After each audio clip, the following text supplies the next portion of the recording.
Let me ask you something. How many times have you told yourself, this month will be different? This month, I'll stick to the budget. This month, I'll finally save. This month, I'll stop buying things I don't need. And then, a few weeks in, something breaks. You overspend, you stop tracking, you feel guilty, and you tell yourself the same story. I'm just not good with money. What if that story is wrong? What if your money problems were never about money? Here's what most people believe about money. They believe it's a math problem. That if you just earn enough, save enough, budget carefully enough, everything will fall into place. And so when the numbers don't work, they assume the problem is them. Not enough discipline, not enough willpower, not enough knowledge. More than half of people worry about money daily, not monthly, not occasionally, every single day. But here's what's strange. Many of them earn a decent income. They're not in crisis. They have jobs, salaries, opportunities, and yet the anxiety doesn't go away. Because the anxiety was never about the number in the bank account. It was about something much deeper. And in a moment, I'm going to show you exactly what that something deeper is, and why understanding it changes everything. But first, I need to tell you a story. A few years ago, I made a decision that most people around me didn't understand. I left everything I knew in America, my network, my routines, my safety net, and moved to Europe to start a completely new life.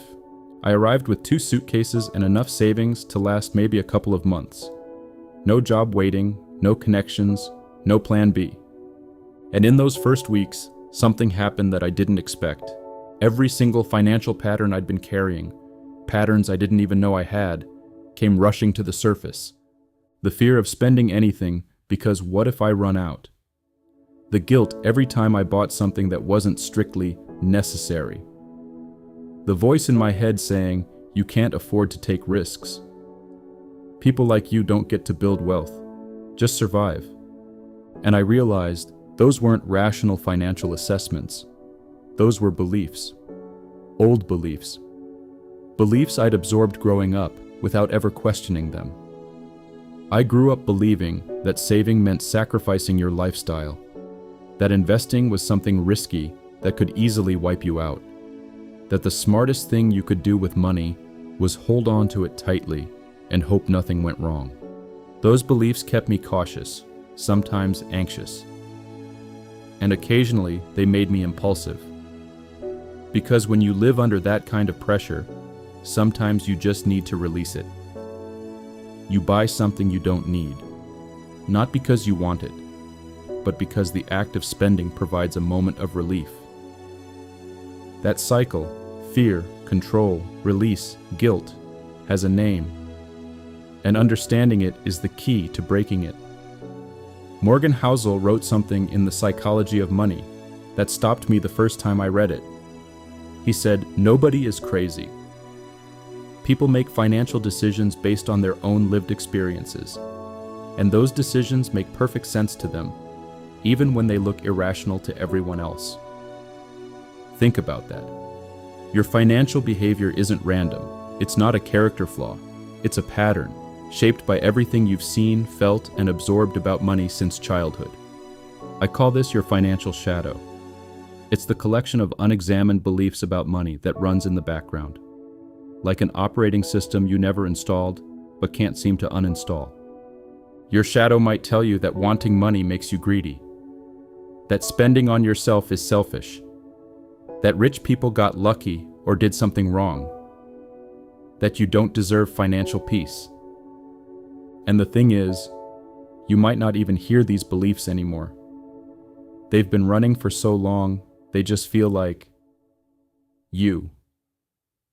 Research from Duke University suggests that roughly 40% of our daily actions aren't conscious decisions, they're automated habits. Your brain runs on autopilot far more than you realize.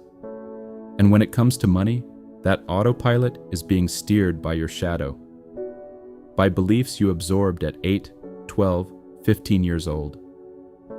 So what do you do about it? You don't fight it. You don't try to out-willpower it. You do something much simpler and much more powerful. Vicki Robin, in Your Money or Your Life, offers a reframe that changed how I see everything. She says, money is not just currency. Money is life energy. Every euro, every dollar you spend represents a piece of your limited time on this planet that you traded to earn it.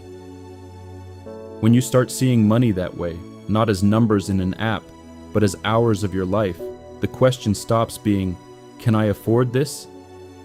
And becomes something much more honest. Is this worth the hours of my life I traded for it? And that question, that simple, uncomfortable question, is where the real transformation begins. Not with a budget, not with an app, with a shift in how you see. Now, I'm not going to tell you that awareness alone fixes everything. It doesn't. Because here's the thing about insight. It's powerful, but it fades. You can understand your patterns intellectually and still repeat them tomorrow. What makes the difference, what actually changed my life, is turning that awareness into a practice. Think about it like physical training. Nobody goes to the gym once and expects to be fit. Nobody runs a single mile and calls themselves a runner. But with money, that's exactly what we do. We try one budget, one app, one system, and when it doesn't stick after 3 weeks, we decide we're the problem. You're not the problem. You just haven't built the practice yet. Here's what my practice looks like. It's not glamorous, it's not complex, but after more than 10 years, it's the single habit that changed everything. Once a week, sometimes every 2 weeks, I spend 15 to 20 minutes reviewing my finances. That's it. I open my tracking system, I log what I've spent, and I compare it against what I planned. By category: housing, food, lifestyle, savings. No judgment, no guilt, just data. And over time, the data started telling me a story about myself that I couldn't have seen any other way. I discovered that I consistently overspend by 10 to 30% in certain categories every single month. Not because I'm undisciplined, but because those categories were where my shadow lived. Emotional spending hiding in plain sight. And once you see that pattern, once you actually see it in your own data, you can't unsee it. That's the moment you move from reacting to your money to managing it. Consciously, strategically, with clarity. George Clason wrote something in The Richest Man in Babylon, a book that's nearly 100 years old, that still holds true. A part of everything you earn is yours to keep. Not the banks, not the landlords, not Amazon's, yours. The practice of paying yourself first, even 1%, even a small amount, automatically, before anything else, isn't just a financial strategy. It's an identity shift. It's the moment you stop saying, I can't save, and start saying, I'm someone who pays themselves first. That's it. No complex spreadsheets, no 47-step system. 3 things. Like compound exercises at the gym, they train everything. I want to be honest about something. When I moved to Europe with 2 suitcases and barely enough to last a couple of months, I thought my problem was money. I thought if I just earned more, saved more, stressed more, I'd eventually feel safe. It took me years to realize the problem was never the money. It was the fear I'd inherited, the guilt I carried, the beliefs I'd never examined. Once I started treating my relationship with money as a practice, not a problem to solve, but a skill to build, slowly, imperfectly, consistently, everything shifted. Not because I got rich, but because I got clear. And clarity, it turns out, is worth more than any number in a bank account. Today, I live in a place I love. in a home I once could only imagine, with a life that's aligned with my values, not perfect, but intentional. None of that came from a hack, a tip, or a viral money trick. It came from showing up every week for 15 minutes, looking at the truth, and choosing clarity over chaos. If something in this video made you pause, if you recognized yourself in any of these patterns, then you're already further along than you think. Because the hardest part isn't building the system. The hardest part is seeing the truth. And you just did. If you want to go deeper into the psychology behind money, I'd start with Morgan Housel's The Psychology of Money. It's the book that helped me understand why smart people make irrational financial choices and what to do about it. Link in the description. I'm Leo. This is Financial Clarity, and the practice starts now.